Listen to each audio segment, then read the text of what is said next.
Hi everyone, good afternoon. ఈరోజు మనం national ఇన్కంలో GNP గురించి చూద్దాం.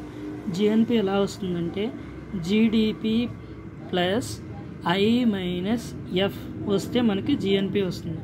కానీ ఇక్కడ ఇంపార్టెంట్ పాయింట్ ఏంటంటే ఐ మైనస్ ఎఫ్.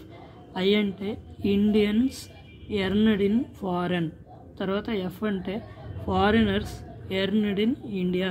తీసేస్తే మనకి ఎన్ఎఫ్ఐఏ వస్తుంది, అంటే net factor income from abroad వస్తుంది.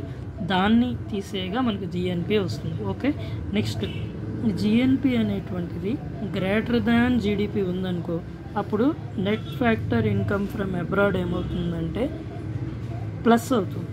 ఓకే, ధనాత్మకం అవుతుంది.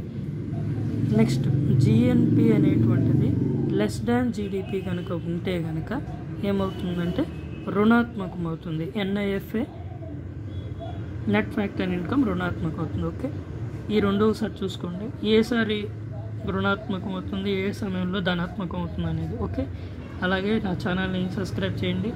స్టాండర్డ్ బుక్స్ మాత్రమే చదవండి.